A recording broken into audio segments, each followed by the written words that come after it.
Right, okay. அப்ப start பண்ணுவோம். அப்ப கிளாஸ் ஜாயின் ஆக விருப்பமானவங்க ஜாயின் ஆகிக்கொள்ளுங்க. நான் உங்களுக்கு டியூட் தருவேன். ஸோ அப்போ அந்த டியூட்ல நீங்க என்ன செய்யணும்னு சொன்னா முக்கியமான இதுல பென்சிலால் எழுதி கொள்ளணும். அப்ப ஃபர்ஸ்ட் இந்த கிளாஸ்ல நிறைய பேர் டியூட் இல்லை, கொஞ்சம் பேர்ட்டு தான் இருக்குது. அடுத்தடுத்த கிளாஸ்ல வாங்கிக்கொள்ளுங்க.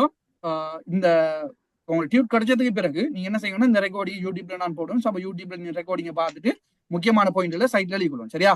விளங்கிட்டா சொன்னது? விளங்கிட்டா? ஓகே. அப்ப இந்த விவசாயிகளுக்கான ஓய்வூதிய திட்டத்தை நடைமுறைப்படுத்துறதுங்கிறது இது விவசாய கமநல காப்புறுதி சபையோட தொழில். அடுத்து மூணாவது விவசாய உபகரணங்களை காப்புறுதி செய்யறது. விவசாய உபகரணம்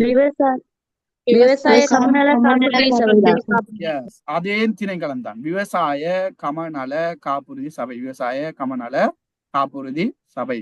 ரைட். அடுத்தது ஊனமுற்ற மற்றும் வலுவிழந்த விவசாயிகளுக்கு உதவி புரிதல். இது இது விவசாய கமநல காப்புறுதி சபை. இவரும் விவசாய கமநல காப்புறுதி சபைதான். இவரும் விவசாய கமநல காப்புறுதி சபைதான். அடுத்தது பசலைகளின் தரத்தை உறுதிப்படுத்தல். இது தேசிய உரச்செயலகம். S, very good. தேசிய உரச்செயலகம். உரச்செயலகம் உரம் சார்ந்த, உரம்ன்றது பசலை சார்ந்த எல்லா விஷயத்தையும் இந்த உரச்செயலகம் கட்டுப்படுத்தும். அப்ப இதுல 2ஆவது விட 3ஆவது விட 4ஆவது விட இதெல்லாம் விவசாய கமநல காப்புறுதி சபையினுடைய பணிகள். 5ஆவது விட தேசிய உரச்செயலகத்தினுடைய பணி. 1ஆவது விடதான் கமநல சேவைகள் திணைக்களத்தினுடைய பிரதான பணி. இதற்கு மேல அதிகமா இன்னும் நிறைய பணிகள் இருக்குது. அதுல நம்ம ஸ்ட்ரக்சர் செய்யல பார்க்கலாம். சரியா? அப்ப இது விளங்கிட்டா? இந்த கேள்வி விளங்கிட்டா? சிம்பிளான ஒரு கேள்வி. என்ன இது உங்களுக்கு உங்களோட டேர்ம் எக்ஸாமுக்கும் இதுல கேள்வி வருமா? இந்த ஒவ்வொரு நிறுவனங்களுடைய பணிகளையும் நீங்க பாத்துக்கணும். இப்ப நான் ஒரு கேள்வி விட சொல்லுங்க பாப்போம். ஏக்கர் வரி அறவிடுறது இது எந்த திணைக்களத்தினுடைய தொழில்? கமநல சேவை திணைக்களம்.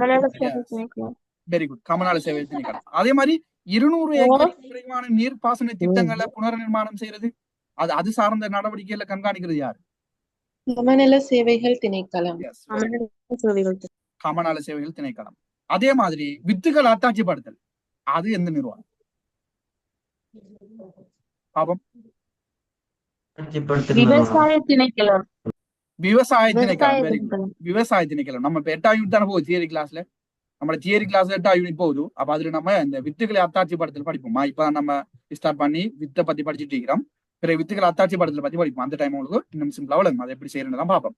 அப்ப அதை செய்யறவர் யாருன்னு சொன்னா விவசாய திணைக்களம் தான் செய்வார். அதே மாதிரி ஏற்றுமதி விவசாய பயிர்கள் சம்பந்தமான விடயங்களுக்கு பொறுப்பாகிறவர் யார்? ஏற்றுமதி விவசாய திணைக்களம். Yes, very good. ஏற்றுமதி விவசாய திணைக்களம். அப்ப இதுல கொஞ்சம் பாத்துக்கணும். இதுல இருந்தா அதிகமான கேள்விகள் உங்களுக்கு வரும். அதே மாதிரி இதுக்கு விட சொல்லுங்க பாப்போம். சர்வதேச ஆராய்ச்சி தகவல் பரிமாற்றத்தை இணைப்பாக்கம் செய்தல் இது யார்? சர்வதேச ஆராய்ச்சி தகவல் பரிமாற்றத்தை இணைப்பாக்கம் செய்தல் இது யார்? S, very good. இலங்கை விவசாய ஆராய்ச்சி கொள்கைகள் சபை. விளங்கிட்டா? சிம்பிள். இதுல கொஞ்சம் படிச்சுக்கொள்வோம். நம்ம திருப்பி செய்யற நேரம் உங்களுக்கு சிம்பிள் ஆயிரும். யோசிக்க தேவையா? இன்னொரு டெக்னிக் சொல்லிதாரன். அதாவது நீங்க தியரி படிக்கிறதும் கஷ்டம் தான். எனக்கும் கஷ்டம் தான். சரியா? எனக்கும் நிறைய விஷயங்கள் மறந்துடும். தியரி இப்ப 2-3 நாளைக்கு ஞாபகம் இருக்கும். அதுக்கு மறந்துடும். இல்லையா? நிறைய பேருக்கு அது ஒரு பிரச்சனையா இல்லையா? ஆனா நீங்க அதை கேள்வியா செய்யக்குள்ள உங்களுக்கு ஞாபகம் இருக்கும். நீங்க இப்ப தியரியா படிக்கிற டைம் 2-3 நாள் மறந்துடும். இதே நம்ம ஒரு கேள்வியா அதை செய்யற டைம் அது உங்களுக்கு ஈஸியா ஞாபகம் இருக்கும். உதாரணத்துக்கு சொல்றேனே. இப்ப நம்ம வித்துக்களை அத்தாட்சிப்படுத்தல் எந்த திணைக்களத்துல தொழில் கேட்டம் தானே. இது உங்களுக்கு ஒரு 2 வீக்ஸ் 3 வீக்ஸ் ஞாபகத்துல இருக்கு. நீங்க போய் செக் பண்ணி பாருங்க. ஒரு 2 வீக்ஸ்க்கு பிறகு ஞாபகப்படுத்தி பாருங்க. எந்த திணைக்களம்னு சொல்லி. எந்த திணைக்களம்? விவசாய திணைக்களம். விவசாய திணைக்களம். இதே நம்ம தியரியா வாசிக்கிற நேரம் என்ன நடக்கும்டா விவசாய திணைக்களத்துல எல்லா பணியும் படிப்போம். அப்ப அந்த டைம்ல 10ஓட 11 இந்த இந்த குறிப்பிட்ட பணியும் வந்துடும். அப்ப 2-3 நாளைக்கு ஞாபகம் இருக்கும், வாய்ப்பு மறந்துடும். அப்ப என்ன செய்யணும், கேள்வியா படிங்க. ஒரு விஷயத்த கேள்வியா நீங்க கேட்கிற நேரம் அல்ல நீங்க கேள்வியா டிஸ்கஸ் பண்ணி படிக்கிற இப்ப கொஞ்சம் பேர் வந்து சத்தம் போட்டு வீட்டுல படிப்பாங்க, கொஞ்சம் பேர் சைலண்டா படிப்பாங்க. அப்படி படிக்கிற டைம் அதை கேள்வி நீங்க படிக்கிற ஒரு தியரி நீங்க மனசுக்குள்ள கேள்வியா மாத்துங்க. இப்படி கேள்வி வந்தா என்ன விட இப்படி வரலாம் தானே என்று சொல்லி ஒரு கேள்வியாக நீங்க மாத்தி படிச்சீங்கன்னு சொன்னா உங்களுக்கு சிம்பிளா ஞாபகம் இருக்கும், நீண்ட நாளைக்கு ஞாபகம் இருக்கும். இது பொய்யன்னு சொன்னா நீங்க ட்ரை பண்ணி பாருங்க. சரியா? இவரை படிக்கிற டைம் ட்ரை பண்ணி பாருங்க. சரியா? விளையாதா? ஓகே. இப்ப 3ஆம் கேள்விக்கு வருவோம். அப்ப 2ஆம் கேள்விக்கு மூலம் ஆன்சர். 3ஆம் கேள்வி, விவசாய அபிவிருத்தியில் பங்கு வகிக்கும் சந்தைப்படுத்தலுடன் தொடர்பு படாத நிறுவனம் எது? விவசாய அபிவிருத்தியில் சமுர்த்தி அதிகார சபை. சமுர்த்தி அதிகார சபை. Yes, very good. கால்நடை வளர்ப்பு சபை, இது இதுக்குள்ள வருது சந்தைப்படுத்தல் நிறுவனம். சந்தைப்படுத்தல். மரமுதிரியை கூட்டுத்தாபனம் சந்தைப்படுத்தல் நிறுவனம். கூட்டுறவு திணைக்களம், தேயிலை சபை எல்லாம் சந்தைப்படுத்தல். அப்ப சரப்படிக்கிற விடைகள்ல யாரு சந்தைப்படுத்தல் இல்ல? யாரு? சமுர்த்தி அதிகார சபை. சமுர்த்தி அதிகார சபை. அப்ப இந்த சமுர்த்தி அதிகார சபை என்ன பங்களிப்பு வழங்குது? அப்ப இது சந்தைப்படுத்தலோட தொடர்படல. ஓகே. அப்ப இவர் இந்த சமுர்த்தி அதிகார சபை எதுக்காக இருக்கிறார்? அவர் எந்த கேட்டகரி? விரிவாக்க சேவை. Yes, very good. விரிவாக்க சேவைகளுக்குள்ள அவர் வருவார்.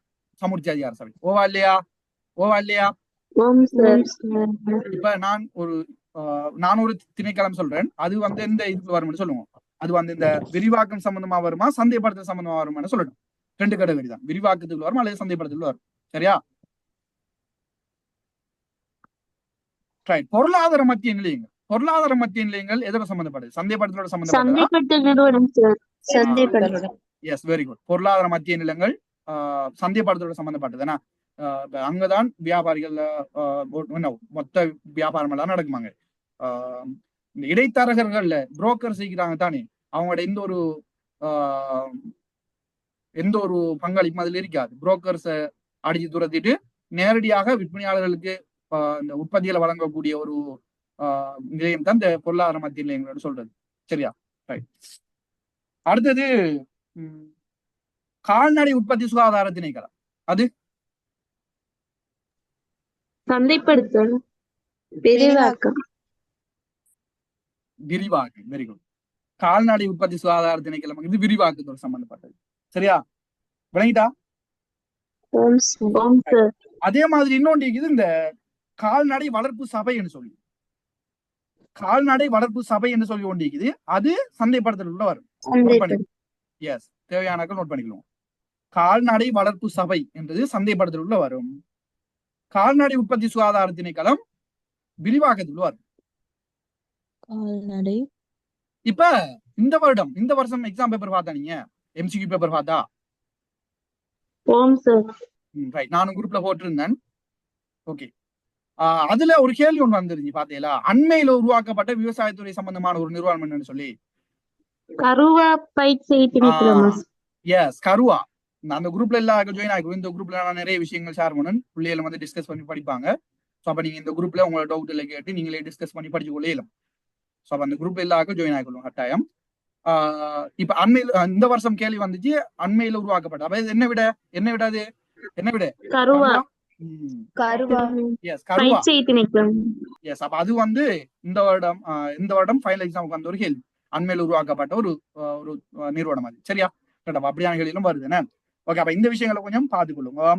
அதே மாதிரி தெங்குச்செய்கை சபை, அது இதுக்குள்ள வரும். தெங்குச்செய்கை விரிவாக்கம் சார். எஸ், அது வந்து விரிவாக்கத்துல வருமாண்ணா.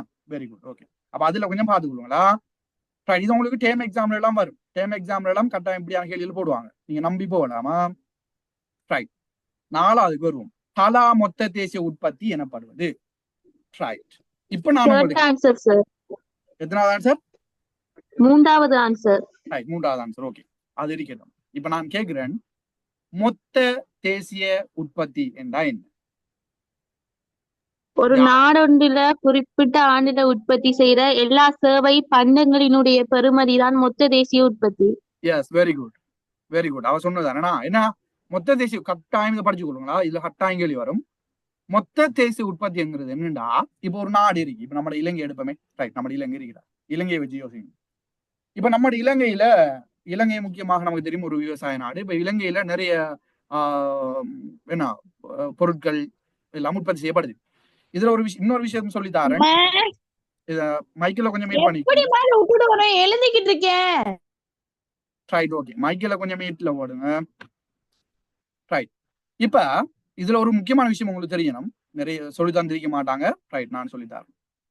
நம்ம கிளாஸ்ல பார்த்தோம். ஓகே, உற்பத்தி என்று எடுத்தீங்களா, ஒரு உற்பத்தியை நம்ம ரெண்டா பிரிக்கலாம். இதை நம்ம 16ஆம் யூனிட்ல நமக்கு விரிவா படிப்போம் இதை. ஆனா இப்ப தெரிஞ்சிருக்கணுமா உங்களுக்கு? கட்டாயம் இது தெரிஞ்சிருக்கணுமா? ஒரு உற்பத்திய நம்ம ரெண்டாக பிரிக்கலாம். யாருக்கு தெரியும்? ஒரு உற்பத்திங்கிறது ரெண்டு வகைப்படும். கைத்தொழில்கள், சேவைகள். அப்படியா? கைத்தொழில்கள், சேவை.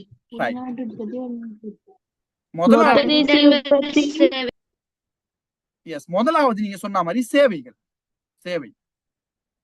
ஒரு உற்பத்தி வந்து ரெண்டு வகைப்படும். அதுல முதலாவது சேவை. நோட் பண்ணிக்கணும், இது மிக மிக முக்கியமான விஷயம். ஒரு ரஃப் ஷீட்ல நோட் பண்ணுங்க, பிறகு டியூட் கிடைச்சது பிறகு டியூட்ல நோட் பண்ணிக்கணும். ரஃப் ஷீட்ல நோட் பண்றதை டியூட் கிடைச்சது பிறகு டியூட்ல மறக்காம நோட் பண்ணணும். என்ன சொன்னா, ரஃப் ஷீட் உங்களுக்கு 2 நாளைக்கு 3 நாள் காணுது, அதை தேடி தெரியும். வேணா மிஸ் ஆகிடும், முக்கியமான பாயிண்ட் எல்லாம் மிஸ் ஆகிடும். அதனால டியூட் கிடைச்சதுக்கு பிறகு டியூட்லயே எழுதி வைங்க. படிக்கிற விஷயங்களை டியூட்ல சைட்ல நோட் பண்ணுவோம். உங்களோட புக் தானே, உங்களோட டியூட் தானே, யாருக்கு அப்புறம் நீங்க படிக்கிறது தான். ஸோ அப்போ அவ்வளோ அந்த டியூட்ல நீங்க எழுதி வச்சீங்கன்னா படிக்கிற டைம் அதையும் சேர்த்து பார்ப்பீங்க. நீங்க இந்த ரஃப் ஷீட்ல எழுதுறத கொஞ்சம் குறைச்சு கொள்ளுங்க, சரியா? ரைட், அப்போ ஒரு உற்பத்தியை ரெண்டா பிரிக்கலாம். முதலாவது சேவைகள். வேற எப்படி? மற்ற எப்படி? கைத்தொழில்கள் மூலமாக என்ன உற்பத்தி நமக்கு கிடைக்கும்? கைத்தொழில் மூலமாக என்ன உற்பத்தி கிடைக்கும் சொல்லுங்க பாப்போம்.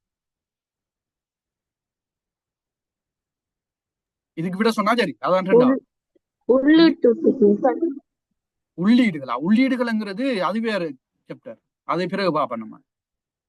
இப்ப நான் கேட்கிறேன், ஒரு ஃபேக்டரி இருக்கு. ஒரு ஃபேக்டரியில இருந்து நமக்கு என்ன கிடைக்கும்?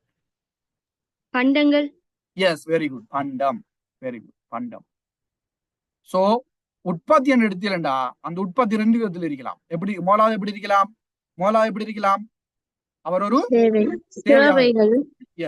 சேவையா இருக்கலாம். அப்படி இல்லைன்னு சொன்னா எப்படி இருக்கலாம்? அவர் ஒரு பண்டம். இந்த ரெண்டும் தான் உற்பத்திங்கிறது. ஒன்று அவர் பண்டமாக இருப்பார், ஏதாவது ஒரு பொருளாக இருப்பார். இரண்டாவது சேவையா இருப்பார். நீங்க சொல்லுங்க, இந்த பண்டத்துக்கும் சேவைக்கும் என்ன வித்தியாசம்? யார் சொல்றீங்க? பண்டத்துக்கும் சேவைக்கும் என்ன வித்தியாசம்? கைகளால தொட்டு உணர முடியும். Yes, very good. பண்டம்ங்கிறது கைகளால நமக்கு தொட்டு பார்த்து உணர முடியும். ஓவா இல்லையா? ஓம் சார். இப்ப நீங்க எழுதுற பென், நீங்க நோட் பண்ற பெண்ணுங்கிறது ஒரு பண்டமா இல்லையா? ஏன்? அது ஒரு சடப்பொருள். உங்களால கைகளால உங்களோட கைகளால தொட்டு பார்த்து உணர இயலும். அதுக்கு ஒரு வடிவம் இருக்குது. ஓவா இல்லையா? விளங்குதா? அது ஒரு பண்டம். இப்ப உதாரணத்துக்கு இப்ப ஒரு தக்காளி பழம், அது என்ன? அது ஒரு பண்டம். ஏன்னா ரைட். அப்ப இதெல்லாம் பண்டங்கள். கையால தொட்டு பார்க்கக்கூடிய பொருட்கள் எல்லாம் பண்டம். இப்ப ஒரு பைக் இருக்கு, அது பைக் என்ன? கையால தொட்டு பார்க்கக்கூடிய ஒரு உற்பத்தி பொருள். உதாரணத்துக்கு சொல்றேன். அப்ப பண்டம் என்று சொல்லலாம். ரெண்டாவது சேவை என்ற என்ன? அப்ப உளரீதியாக உணரக்கூடியது. எஸ், சேவைங்கிறது கைகளால தொட்டு பார்க்கலுமா? சேவையை கைகளால தொட்டு பார்க்கலுமா? இப்ப நம்ம கிளாஸ் செஞ்சுட்டு இருக்கிறோம், நீங்க படிக்கிறீங்க. இப்ப இவ்வளவு நேரம் கழிச்ச விஷயத்த உங்களால தொட்டு பார்க்கலுமா? இப்ப நான் இவ்வளவு நேரம் நம்ம கழிக்கிற விஷயத்துக்கு ஏதாவது உருவம் இருக்கா? அது ஒரு சடப்பொருளா? இல்ல சார். அந்த விஷயம் உங்களுக்கு மைண்ட்ல தான் அது சேருது. ஓவா இல்லையா? உங்களோட அறிவு தான். அப்ப இது ஒரு சேவை. அதே மாதிரி இப்ப என்ன, பஸ்ல ஏறி ஒரு இடத்துல இருந்து இன்னொரு இடத்துக்கு போய் இறங்கிறீங்க. அப்ப பேருந்துல ஏறி நம்ம ஒரு இடத்துல போய் இன்னொரு இடத்துல இறங்குறோம்னு சொன்னா அந்த பேருந்து டிரைவர் நமக்கு என்ன செய்யறார்? சேவை வழங்குறார். ஓவா இல்லையா? சொல்ற விளங்குதா? உதாரணத்துக்கு அப்ப ஒரு உற்பத்தி எடுத்தீங்கன்னா அந்த உற்பத்தியில 2 இருக்கு. ஒன்று சேவையாக இருக்கும் அந்த உற்பத்தி, அப்படி இல்லைன்னா பண்டமாக இருக்கும் அந்த உற்பத்தி. சரியா? இது 2 தான் உற்பத்தின்னு சொல்லுவோம். அப்ப மொத்த தேசிய உற்பத்திங்கிறது என்னன்னா, ஒரு நாட்டுல இப்ப நம்ம இலங்கையில ஒரு வருஷத்துல, உதாரணத்துக்கு இப்ப இந்த வருஷத்துமே இப்ப 2024 கடைசி 10 இருக்கிறோம். இன்னும் ஒரு நாள் இருக்கு. நாளைக்கு 31, புதன்கிழமை 1ஆம் தேதி ஸ்டார்ட் ஆகுது. அடுத்த வருடமே ஸ்டார்ட் ஆகுது. அப்ப நம்ம இந்த 2024ஆம் ஆண்டு கடைசி கட்டத்துல இருக்கிறோம். ஓகே, இப்ப இந்த 2024ஆம் ஆண்டு முடிஞ்சதுக்கு பிறகு இந்த 2024ஆம் ஆண்டு நம்ம இலங்கையில எவ்வளவு பண்டங்களையும் எவ்வளவு சேவைகளையும் உற்பத்தி செஞ்சுக்கிறாங்கன்ற ஒரு கணக்கீடு எடுப்போம். அப்படி எடுத்து பார்த்தோம். இப்ப நம்ம 2024ஆம் ஆண்டு நிறைய பண்டங்கள் உற்பத்தி செய்யப்பட்டிருக்குமா இல்லையா? ஓவா இல்லையா? நிறைய சேவைகள் வழங்கப்பட்டிருக்குமா இல்லையா?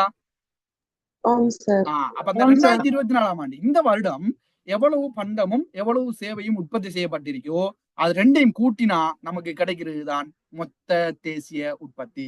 விளங்கிட்டா? அப்ப சிம்பிளா ஞாபகம் வச்சுக்கணும். நம்ம இலங்கை அப்ப ஒரு நாடு, ஒரு 2024ஆம் ஆண்டு அப்ப ஒரு குறிப்பிட்ட காலப்பகுதி ஏன்னா எவ்வளவு பண்டம் எவ்வளவு சேவை உற்பத்தி செய்கிறாரோ அதுல மொத்த தொகையை தான் நம்ம மொத்த தேசிய உற்பத்தின்னு சொல்லுவோம். சரியா?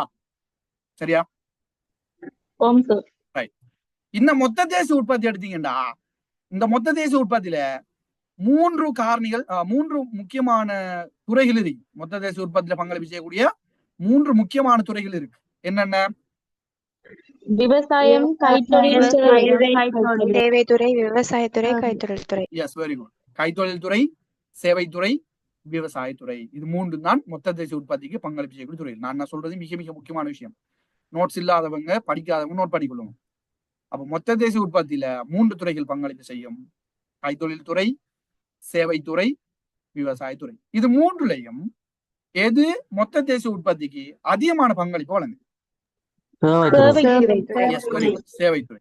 ஆக இந்த ஓர்டர்ல எழுதிக்கணும். முதலாவது சேவைத்துறை. சேவைத்துறை தான் மொத்த தேசிய உற்பத்தியில பங்களிப்பு செய்யக்கூடிய மிக முக்கியமான துறை. முதல் இடத்துல இருக்கு. அண்மை காலமாக சேவைத்துறையோட வளர்ச்சி அசுர வளர்ச்சியா இருக்குன்னா. இரண்டாவது என்ன? கைத்தொழில் துறை. கைத்தொழில். ரைட். மூணாவது இறுதியாக இருக்கிறவன் யாரு? விவசாயம். Yes, very good. விவசாயத்துறை. அப்ப சேவைத்துறை, கைத்தொழில் துறை, விவசாயத்துறை, இது 3ம் மொத்த தேசிய உற்பத்திக்கு பங்களிப்பு செய்யக்கூடிய 3 முக்கியமான துறைகள். இதுல வந்துட்டு சேவைத்துறையும் கைத்தொழில் துறையும் அதிகமான பங்களிப்பு வழங்குது. விவசாயத்துறையோட பங்களிப்பு அண்மை காலமா குறைஞ்சிட்டு வருது. அப்ப இதை பத்தி பின்னால் ஒரு கேள்விக்கு அந்த டைம் விரிவாக இருக்கு. சரியா? இப்போதைக்கு இவ்வளவு வச்சுக்கணும். இப்ப இந்த 4வது கேள்விக்கு வரும். தலா மொத்த தேசிய உற்பத்தி என்றா என்னன்னு கேட்டுக்கிறாங்க. அப்ப தலா மொத்த தேசிய உற்பத்திங்கிறது என்ன? மொத்த தேசிய உற்பத்திய சனத்தொகையால பிரிக்கும் போது நமக்கு கிடைக்கக்கூடிய பெருமானம் தான் தலா மொத்த தேசிய உற்பத்தி. தலா மொத்த தேசிய உற்பத்தி உங்களுக்கு கேள்விக்கு வரக்கூடிய வாய்ப்பு குறைவுதான். வரமாட்டான்னு சொல்ல குறைவு. ஆனா கட்டாயம் மொத்த தேசிய உற்பத்தி நல்லா படிச்சுக்கொள்ளும். மொத்த தேசிய உற்பத்தி கட்டாயம் கேள்விக்கு வரும். சொல்ல விளங்குதா? ரைட். அடுத்த கேள்வி போமா? ஐந்தாவது கேள்வி வரலாறு பாட கேள்வி. இதுக்கெல்லாம் இந்த பாடம் படிக்கணும்னு அவசியமே இல்லைன்னா வரலாறு பாடம் சார்ந்த ஒரு கேள்வி. ஓகே. காசராட்டை நீர்வள நாகரிகத்தில் அமைக்கப்பட்ட மிகப்பெரிய குளம்? பராக்கிரம சமுத்திரம். இந்த நம்ம பாடத்தை பொறுத்த எக்ரி சயின்ஸை பொறுத்த வரைக்கும் நிறைய பாடங்கள் இதோட தொடர்படும். சரியா? இப்ப பாருங்க, வரலாறு இருக்கு. ஃபர்ஸ்ட் யூனிட்ல நிறைய வரலாறு தான் வரும். சரியா? ரெண்டாவது யூனிட் போனோம்னு ஜியோகிராஃபி சார்ந்த நிறைய விஷயங்கள் வரும். மூணாவது யூனிட் போனோம்னு சொன்னா அங்க கெமிஸ்ட்ரி சார்ந்த விஷயங்கள் நிறைய வரும். ரசாயனவியல் சார்ந்த நிறைய விஷயங்கள் வரும். 4வது யூனிட்டுக்கு போனோம்னு சொன்னா பயாலஜி, கெமிஸ்ட்ரி ரெண்டும் அதிகமா வரும். 5வது யூனிட் போனீங்கன்னா அது ஒரு அக்ரிகல்ச்சர் சார்ந்த ஒரு யூனிட். அதுல இந்த மெக்கானிக்ஸ் சார்ந்த சில விஷயங்கள் வரும், உதாரணங்கள் பாக்குற நேரம். 6வது யூனிட்டும் அக்ரிகல்ச்சர் சம்பந்தமான யூனிட் தான். 7வது யூனிட் ஒரு பியூர் பயாலஜி. ஓவா இல்லையா? 7வது யூனிட் என்ன? தாவர இனப்பெருக்கம். மேலா யூனிட்டா? இந்த ஒளித்தோப்பு, சுவாசம், உரிய கொண்டு செல்லல், நீரகணி பாகத்துறிஞ்சல், ஓமோன் உற்பத்தி இதெல்லாம் இருக்குதானே? அதான் 7வது யூனிட். அது பியூர் பயாலஜி. 8வது யூனிட் ஃபுல்லா பயாலஜி. சரியா? அடுத்து 9வது யூனிட் 100% பயாலஜி. சரியா? 9வது யூனிட் இந்த தாவர இனவிருத்தி. 10வது யூனிட் 11வது யூனிட் எல்லாம் அக்ரிகல்ச்சர் சார்ந்த யூனிட். 12வது யூனிட்டும் அக்ரிகல்ச்சர் யூனிட் தான். 13வது யூனிட் பயாலஜி சார்ந்த யூனிட். மனித போசனை அதெல்லாம் வருது தானே? அது வந்து பயாலஜி சார்ந்த யூனிட். அதுல வந்து இந்த பிஎஸ்டி பாட்டும் வரும். இந்த உணவு நட்காப்பு நிறைய விஷயங்களுக்கு தானே அதுவும் வரும். அதே மாதிரி 14வது யூனிட் வந்து அக்ரிகல்ச்சர் சார்ந்த யூனிட். 15வது யூனிட்டும் அக்ரிகல்ச்சர் யூனிட். 16ஆம் யூனிட் ஃபுல்லா எக்கனாமிக்ஸ். ஓவா இல்லையா? ஓவா இல்லையா? ஓம் சார். விவசாய ஆம் பொருள் sir. நம்ம ஆம் பின்னால sir. இருக்கோம் சரியா? விலங்காட்டியும் பரவாயில்ல, சும்மா ஹேட் மீறியும் நம்ம இதெல்லாம் படிக்க போறோம்டாப்பா அப்படின்னு சொல்லி கேட்டுட்டு சரியா? 16ஆம் யூனிட் வந்து என்ன எக்கனாமிக்ஸ், ஃபுல்லா எக்கனாமிக்ஸ், மெட்ஸ் எல்லாம் பூந்து விளையாடும், கிராஃப் அது இது மெட்ஸ் எல்லாம் அதுக்குள்ள இருக்கும். அதே மாதிரி 17ஆம் யூனிட் வந்து அக்ரிகல்ச்சர் ரிலேட்டடான யூனிட், அந்த என்ன இது பேந்தா விவசாயம். 18ஆம் யூனிட்டும் அக்ரிகல்ச்சர் ரிலேட்டட் ஆனது. 19ஆம் யூனிட் ஜியோகிராஃபி ரிலேட்டடான நிறைய விஷயங்கள் வரும், எக்ரி ரிலேட்டடான இருக்கு. ஸோ அப்ப பாருங்க, பாடம் எக்ரி சயின்ஸ் தான். அது என்னென்ன பாடங்கள் என்னென்ன சாப்டர்ல இருக்குன்னு பாருங்க. எக்கனாமிக்ஸ் இருக்கு, கெமிஸ்ட்ரி இருக்கு, பயாலஜி இருக்கு, பிஎஸ்டில வைக்கக்கூடிய விஷயங்கள் இருக்கு, வரலாறு இருக்கு, நிறைய பாடங்கள் சேர்ந்திருக்கா இல்லையா? ஓவா இல்லையா? ஓம் ஆம் சார். sir. நிறைய பாடங்கள் சொல்ல அறிவு முக்கியம். பாடமாக தெரிஞ்சா மட்டுமே எடுத்துட்டு போலாமா? இந்த பாடத்துல ஏவாறு வீதம் மிச்சம் குறைவு. நீங்க நல்லா பாருங்க பாப்போம். இந்த பாடத்துல ஏவாறு வீதம் மிச்சம் குறைவு என்ன காரணம்னு சொன்னா, இதுல ஒவ்வொரு யூனிட்டும் வெவ்வேறு வித்தியாசமான யூனிட்டுகள். ஸோ அப்ப அதை விலைக்கு தான் படிக்கணும். சொல்ற விலைக்குதா? சில யூனிட் இப்ப மூணாம் யூனிட் சிம்பிளான யூனிட். ஆனா 3ஆம் யூனிட் போனீங்கன்னா அதுல நிறைய என்ன மெட்ஸ் கணித்தல் வரும், கெமிஸ்ட்ரி சார்ந்த நிறைய விஷயங்கள் வரும், ஜியோகிராஃபி சார்ந்த சில விஷயங்கள் வரும். அப்ப நிறைய இதெல்லாம் படிக்க போறோம். அப்ப ஒவ்வொரு சாப்டரும் வந்து வித்தியாசமானது. அப்ப அதுக்கேற்ற மாதிரி நீங்க படிச்சு கொள்ளணும். சரியா? சொல்ற விலைக்குதா? நான் உங்களுக்கு கிளாஸ்லயே சொல்லுவேன் என்னென்ன சாப்டர் நீங்க அதிகமா படிங்கன்னு சொல்லி. தியரி கிளாஸுக்கு வர பிள்ளைல தெரியுமா, இந்த சாப்டர் படிங்க, இந்த சாப்டர் குறைவா படிங்கன்னு சொல்லலாம் சொல்லுவேன். ஸோ அப்ப சொல்றதுக்கு கேட்டுதான் சரி. அப்ப இங்க ராசரட்டை நீர்வள நாகரிகத்தில் அமைக்கப்பட்ட மிகப்பெரிய குளம் பராக்கிரம சமுத்திரம். எஸ் பராக்கிரம சமுத்திரம். எஸ். யாரு பராக்கிரம சமுத்திரத்தை கட்டினவர்? வரலாறு மகாபராக்கிரம பராக்கிரம பாகுமன்னன். எஸ், பராக்கிரம பாகு மன்னன். அடுத்தது கலாவாவிய பாபம். கலாவாவிய அமைச்சவர் யாரு? தாதுசேன மன்னன். தாதுசேனன். பசவ குலத்தை அமைச்சவர் யாரு? பண்டுகாவை மன்னன். பண்டுகாவை, எனக்கு பிடிச்ச மன்னன் பண்டுகாவை. மின்னேரியாவை அமைச்சர் யாரு? மின்னேரியாவை மகாசேன மகாசேன மன்னன். மன்னன். இப்ப நானும் உங்கள்ட்ட ஒரு கேள்வி கேட்கிறேன். இலங்கையில் அமைக்கப்பட்ட முதலாவது குலம் என்ன? அபேவாவி அல்லது அபேவாவி. பசவகுலம். அபயவாவின்னு சொல்லுவோம் அல்லது பசவகுலம்னு சொல்லுவோம். அதை நோட் பண்ணிக்கணும். பசவகுலத்துக்கு இன்னொரு பேர் அபயவாவி. அபயவாவி இது உங்களுக்கு டேம் எக்ஸாம்ல வருமா? டேம் எக்ஸாம்ல கேள்வி வரும். அபயவாவி பசவகுலம்னு சொல்லுவோம் அல்லது அபயவாவின்னு சொல்லுவோம்.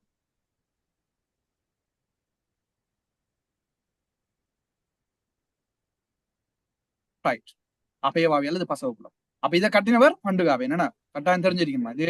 இப்ப நான் உங்கள்ட்ட ஒரு கேள்வி கேட்கறேன். கேள்வி ஒண்ணு கேட்கறேன், ரெடியாங்க பாப்போம். ரைட், நோட் பண்ணியாச்சா? ஆம் சார். Right, okay. இப்ப நான் கேட்கிற கேள்வி என்னடா, இலங்கையில எலஹர கால்வாய்க்கு தானே கேள்விப்பட்டீங்களா? எலஹர கால்வாய். ஓம் சார். அதை அமைத்த மன்னன் யார்? வசவ மன்னன். மன்னன். எஸ், வெரி குட், வசவ மன்னன். நோட் பண்ணிக்கொள்ளுங்க, சரியாக நோட் பண்ணிக்கொள்ளுங்க.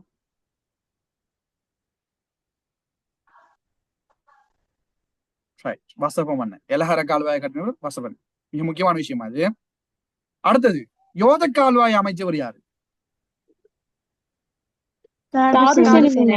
தாதுசேனன். வெரி குட், தாதுசேனன். நோட் பண்ணிக்கொள்ளுங்க.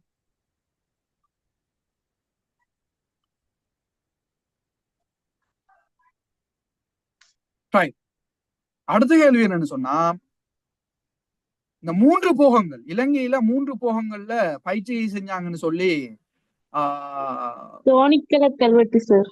ரைட், தோணிக்கல கல்வெட்டு. அப்ப சிம்பிளான ஒரு நீங்க விட சொல்றத பார்த்தாலே விளங்குது இந்த வீட்டை உங்களுக்கு மிச்சம் மீசி அனுப்பிட்டு விளங்கிட்டேன்னு சொல்லி. அப்ப அடுத்த கேள்வி போய்க்கா.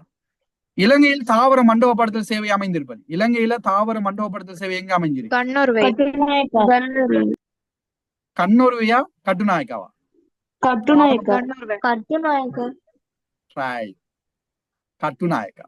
ரெண்டாவது ஆன்சர் குவாரண்டைன். அதாவது தாவர மண்டபப்படுத்தல். மண்டபப்படுத்தல் என்ன யாருக்கு தெரியும் பாப்போம்? எல்லாரும் படிச்சிருக்கீங்க, சொல்லுங்க பாப்போம். மண்டபப்படுத்தல் என்ன? ரைட், மண்டபப்படுத்தலுங்கிறது நம்ம பின்னால படிக்கும் 12ஆம் யூனிட்ல பாப்போம். அதாவது இலங்கைக்குள்ள இப்ப கொரோனா இருக்கு தானே, கொரோனா நம்ம நாட்டுக்குள்ள வந்துச்சு. ஓ இல்லையா? ஆனா கொரோனா நம்ம நாட்டுல உருவான சைனால உருவான. நம்ம நாட்டுக்கு எப்படி வந்து? இது வெளிநாடுல இருந்து வந்து எப்படி? இலங்கையோட விமானம், அதாவது வெளிநாடுகள்ல இருந்து நம்ம நாட்டுக்குள்ள வரும்போது அவங்களோட சேர்ந்து நம்ம நாட்டுக்கு வந்துச்சு. ஓ இல்லையா? ஓம் ஓம் சார். சார். இதை தடுக்கிறதுக்கு நம்ம நம்மளோட இப்ப ஏர்போர்ட்லயோ அல்லது ஹார்பர் எல்லா இடத்தையும் வெளிநாட்டுல இருந்து நம்ம நாட்டுக்கு வரக்கூடிய எல்லா இடத்துலயும் என்ன ஒரு ஒரு ஒரு ஒரு நிறுவனம் ஒன்று தாவிச்சு ரைட் அவங்களோட வேலை வாராங்களை செக் பண்றது என்னென்ன பொருள் எடுத்து வராங்க, என்ன நோயோட வராங்களா இல்லையா எல்லாத்தையும் செக் பண்ணி அவங்கள நம்ம நாட்டுக்குள்ள அனுப்பி இருந்தீங்க. நமக்கு இந்த கொரோனா வந்திருக்குமா? இல்ல சார். இல்ல. இல்ல சோ சார். அப்படி செக் பண்ணக்கூடிய இதை நம்ம மண்டபப்படுத்தணும்னு சொல்லுவோம். இதுல நிறைய விஷயங்கள் இருக்கு, சும்மா நீங்க ஈஸியா விளங்குறதுக்காக சொல்றேன். சரியா? Okay sir. இது நம்ம 12 விரிவா பார்ப்போமா? ஓகே. அப்ப தாவர சார் அப்ப மண்டபப்படுத்த தாவர ஆராய்ச்சி நிலையமா கண்ணூர்வேல? கண்ணூர்ல இருக்கிறவர் யாருண்டா? இந்த பரம்பரை தொழில்நுட்பம் பரம்பரை தொடர்பான நிறுவனம். சரியா? பரம்பரை காப்பு தொடர்பான மூலவள நிலையம் இருக்கிறது கண்ணூர் கோயில். சொல்லுவாங்க அந்த பரம்பரை காப்பு என்னன்னு பின்னால பார்ப்போம். சரியா? சரி சார். பரம்பரை காப்பு மூலவள நிலையம் இருக்கிறது கண்ணூர்வையா, தாவர மண்டபப்படுத்த நிறுவனம் இருக்கிறது கருநாயகன். சரி, நான் இன்னொரு கேள்வி கேட்கிறேன். இலங்கையில் அறுவடைக்கு பிந்தைய தொழில்நுட்ப நிறுவனம் எங்க இருக்கு? Anuradhapura. Very good, Anuradhapura. Okay. அடுத்த கேள்வி, 7ஆம் கேள்வி. நாட்டில் அதிக எண்ணிக்கையான குளங்களை கொண்ட மாவட்டம் என்ன? அனுராதபுரம். அனுராதபுரம். எஸ், அனுராதபுரம். அடுத்தது, இலங்கையில செயற்கை முறை சினைப்படுத்தல் மத்திய நிலையம் எங்க இருக்கு? குண்டசாலை. எஸ், குண்டசாலை. நோட் பண்ணிக்கலாம், நோட் பண்ணிக்கலாம் எல்லாரும். இலங்கையில என்ன சார் செயற்கை அது கேள்வி? கேள்வி என்னடா, செயற்கை முறை சினைப்படுத்தல் மத்திய நிலையம் காணப்படுவது. செயற்கை முறை சினைப்படுத்தல் மத்திய நிலையம் குண்டசாலையா சார்? எஸ், குண்டசாலை. குண்டசாலை. செயற்கை முறை சினைப்படுத்தல் மத்திய நிலையம் காணப்படுவது குண்டசாலை. திணைப்படுத்தல் குண்டசாலை. சரி சார். இன்னொரு அந்த மைக்கில் கொஞ்சம் மீட் பண்ணுங்களா பேசினா. இன்னொரு கேள்வி இருக்கிறேன். இலங்கையில இந்த கரு ஆராய்ச்சி நிலையம் எங்க இருக்கு? கம்பரிப்பிட்டிய. எஸ், கம்பரிப்பிட்டிய. ஓகே. இப்ப கேக்குறேன், இலங்கையில பனை ஆராய்ச்சி நிலையம் எங்க இருக்கு? பனை. யாழ்ப்பாணம். யாழ்ப்பாணத்துல எந்த இடம்? கைதடி. சரியாக நோட் பண்ணிடுவோம்.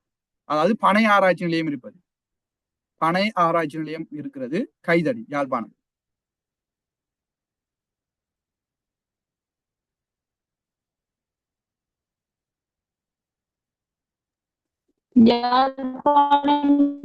யாழ்ப்பாணம் கைதடி. எஸ்.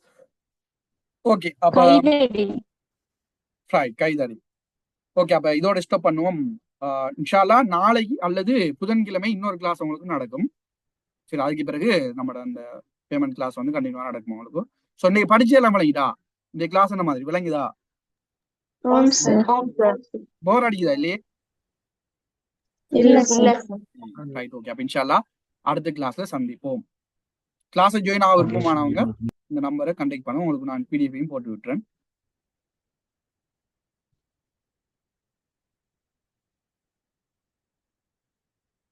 ரைட், அடுத்த கிளாஸை சந்திப்போம்.